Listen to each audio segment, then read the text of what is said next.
গ্রাম বাংলার যে ঐতিহ্য নৌকাবাহিজ সহ বিভিন্ন খেলা এভাবে যদি আমরা অব্যাহত রাখি, আমার দেশের মানুষের মানসিক উন্নতি হবে, মানুষের মধ্যে পারস্পরিক সহযোগিতা সহমর্মিতা আরও বৃদ্ধি পাবে, অপসংস্কৃতি যেটা জাতির জন্য ক্ষতিকারক সেই সমস্ত বিষয়গুলো সমাজ থেকে দূর হয়ে যাবে ইনশাআল্লাহ। আর আমরা আজকে যে নৌকাবাহিজ আমরা দিয়েছি, এটা আগামী দিনে যাতে অব্যাহত থাকে সেভাবে আমরা অবশ্যই সর্বাত্মকভাবে চেষ্টা করব। প্রত্যেক বছর হলো পৌরসভার উদ্যোগে হয়। আমাদের এই উদ্যোগটার কারণ হলো যে যেহেতু 2 বছর আমাদের এখানে প্রত্যেক বছর হয়, 2 বছর হয় না পৌরসভা কার্যকর না থাকার কারণে আমরা উদ্যোগ নিয়েছি। মানুষ মানে আমাদের এখানে অভয়নগরের একটা ঐতিহ্য 2 বছর বন্ধ ছিল। এই ঐতিহ্যটা ধরে রাখার জন্য আমাদের এই আজকের আয়োজন।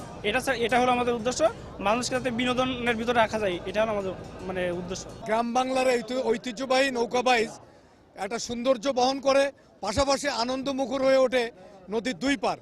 আমরা দেখছি অনেক দর্শক বিভিন্ন এলাকা থেকে, বিশেষ করে অভয়নগর বাইরে থেকেও অনেকে এই নৌকাবাইজ দেখতে আসছে। তা আমরা আশা করি যে প্রতি বছর যেন এরকম বিনোদনমূলক নৌকাবাজ অনুষ্ঠিত হয় এবং মানুষ যাতে উৎসবমুখর পরিবেশ অন্তত একটা দিনের জন্য হলেও উৎসবমুখর পরিবেশে থাকতে পারে, এটা আমরা প্রত্যাশা করি। এই নৌকা বাইচের এই এলাকার মানুষের একটা ওতপ্রোত সম্পর্ক, সেই সম্পর্কটা দীর্ঘ কিন্তু 2001 সাল থেকে কিন্তু চলে আসছে এই নৌকা বাইচ। যেখানে নৌকা বাইচ এলাকায় ঘটনাটা হলেই কিন্তু গ্রাম বাংলার মানুষ, প্রত্যেকটা মানুষ তার ছোট একটি বাচ্চা হাতে থাকলে তার সাথে হাত ধরে, তার নাতি থাকলে ঘাড়ে নিয়ে এটি নিয়ে চলে আসে কিন্তু নদীর পাড়ে নৌকা বাইচ দেখতে। যেটাতে কিন্তু থাকে না কোনো দলাদলি, সেখানে থাকে শুধু ভ্রাতৃত্ববোধ, থাকে একের সাথে একের মিলন, যেন এপারে ওপারে সেতু বন্ধনের যে ভূমিকাটা সেটি যেন এই আমাদের নৌকা বাইচটা অন্যরকম একটি মাত্রা যোগ করে দেয়। এই কথার ইতিহাস ঐতিহ্যের ভৈরব নদের সাথে সম্পৃক্ত যে গল্পগুলো থাকে তার ভিতরে সম্ভবত নৌকা বাইচ কথাটা সবথেকে উল্লেখযোগ্য।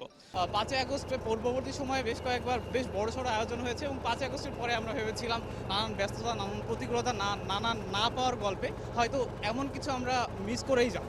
কিন্তু তার ভিতর দিয়ে অভয়নগর স্পোর্টস ক্লাব দারুণ একটা আয়োজনের মধ্য দিয়ে লম্বা একটা সময় ওয়ার্কআউট করে নানান প্রতিকূলতা মারিয়ে আজকে যে আয়োজন হচ্ছে এবং বাঁধ ভাঙা মানুষের যে উল্লাস, এই উল্লাসটা আমাদেরকে আনন্দিত করে। আমি অভয়নগর হিসাবে এটাকে গর্বিত অনুভব করছি। বন্ধুদের সঙ্গে নৌকা বাইচে ঘুরতে এসেছি, খুব ভালো লাগছে। এখানে এসে আমাদের অনেক পুরাতন বন্ধু যারা ছিল তাদের সঙ্গে দেখা হয়েছে, অনেক আড্ডা হচ্ছে, উৎসবমুখর পরিবেশ সৃষ্টি হয়েছে। আর একটা ব্যাপার হচ্ছে যে যখনই দেখছি নদীর দুই পাশে হাজারো মানুষ, তখন মনটা খুব ভালো লাগছে। আমরা চাই এই ধারাবাহিকতা প্রতি বছর এখানে নৌকা বাইচ হোক, সব পুরনো বন্ধুদের সঙ্গে দেখা হোক এবং সবার সঙ্গে আলো হোক, এই উৎসবমুখর পরিবেশটা বজায় থাকুক। আমরা আসছি নৌকা বাইচ দেখতে, এসে অনেক ভালো লাগছে। এই প্রথম দেখতে আসছি নৌকা বাইচ, আমার মেয়েকে নিয়ে দেখাতে আসছি নৌকা বাইচ কেমন হচ্ছে সেই বিষয়ে। এসে আমরা নাগরদোলায় উঠছি এবং ফুচকা খেয়েছি এবং আনন্দের সাথে এখন বাসায় যাচ্ছি। অনেক ভালো লাগছে, আগেও দেখছি আবারও আসছি, 2 বছর হচ্ছে দেখছি। আপু দুলাভাইয়ের সঙ্গে আসছি, অনেক কিছু খাইছি, ঘুরছি, নৌকা বাইচ দেখছি, অনেক মজা লাগছে।